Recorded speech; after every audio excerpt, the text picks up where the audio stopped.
Let me just start off to Mary's family who are here. Look at all the people in this room. I think you should know that we are all here to pay respects to one of the most beloved individuals who ever lived, worked, and played in Richmond. Right? And we know that she did all three of those things in only the way Mary could. She did them enthusiastically. So we are all here to celebrate her life, and her contributions to our community. As a peaceful yet strong woman, she made Richmond and our country a better place. And I still remember the first time I met Mary many years ago, and it was at one of those Richmond senior night out dances held every December at the Richmond Auditorium. Remember those? Yeah. So she came over to me, and with a smile on her face, she put up her right hand and she flashed the peace sign and she said, "Let's dance." And of course, I danced with her. So how many of you had the privilege of either dancing with her or having her flash a peace sign to you with a big smile on her face? So she knew how to make an impression. And she had such energy, style, and warmth. You never forgot Mary.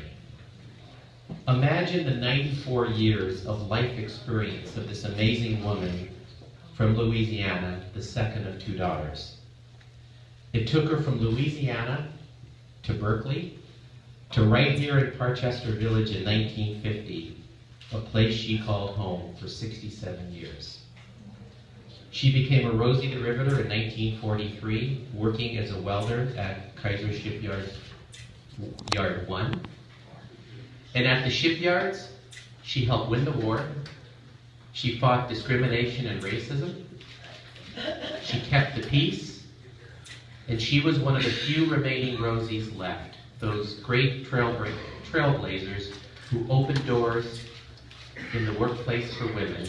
And I want to acknowledge there are some of them here today. Please.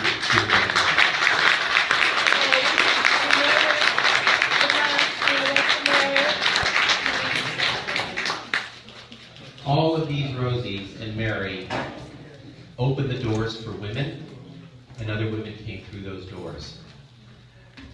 When I first met Mary, I always wondered why everyone called her Mary Peace and not Mary Head. And I thought it was because she always flashed this peace sign and had with her right hand, and she had a big smile, and she always uplifted us when she did that.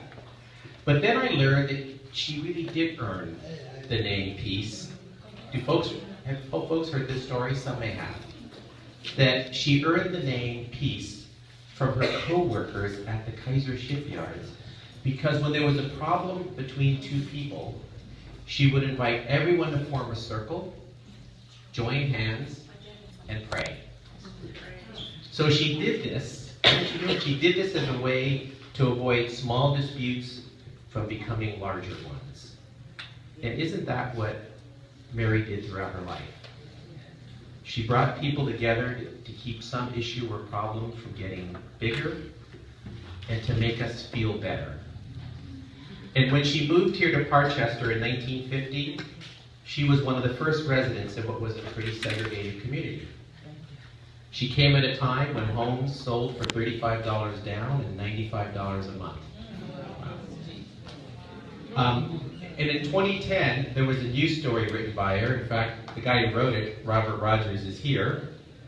And she reflected what it was like coming to Parchester in 1950. And here's what she said. "We thought it was so beautiful. It was like a dream. And I remember I couldn't believe it was for us after we had been pushed off in so many other places. It was there for our people, for black people. I suppose white folks could have lived here if they wanted to, but neighborhoods weren't integrated like they are now." So she went on to make this community her home for nearly 70 years. She was a respected and effective leader not only here in Parchester, but in Richmond and throughout West County. She played an important role in getting funding for this community center that we're in here today. She was a mother to generations of local kids here in Parchester. She advocated for the needs of Parchester to make sure it was never forgotten and that city government would be responsive to this neighborhood. You know, during that time period, sometimes it was and sometimes it wasn't. While she was taking care of the community, Mary didn't forget to take care of herself. We all know Mary had fun, right? She continued to learn throughout her life. She took on new hobbies and new pursuits. She took classes in sewing, tailoring, jazz piano, aerobics, and yes, dance. She practiced yoga and meditation. She was well known on the senior center circuit. She tiled her own kitchen floor. She grew food in her own home garden. She was a motivating and wonderful example that you could live life to the fullest, even well into your advanced age. And I use the word advanced because to many of us, Mary never got old. Now, you also know Mary never thought it was too late to accomplish important things. And there was an article written about her in 2001 in which she said, "You're never too old to learn." So she graduated from beauty college when she was 54. She earned a lot of certificates over the years. I don't know how many of you know, she was certified as a practitioner of holistic medicine and foot reflexology. Do some of you get foot care from her? And she got a lot of publicity when she became one of the oldest individuals in the country to earn her high school diploma when she was 80 years old.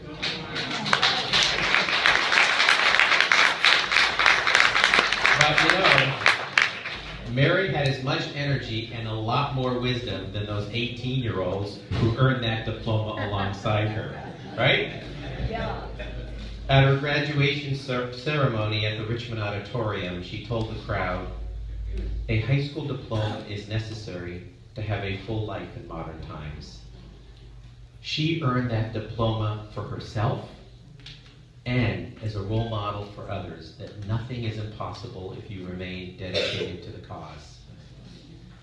So when Mary peacefully passed in her own home here in Parchester on April 13th, our community lost an amazing woman.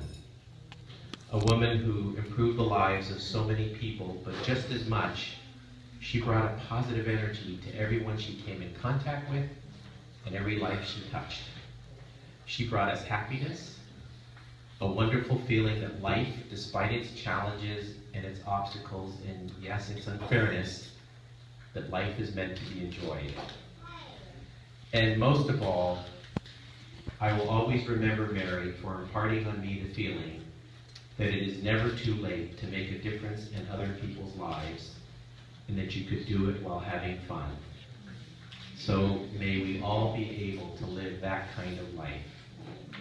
Mary, may you rest in peace. We won't forget you.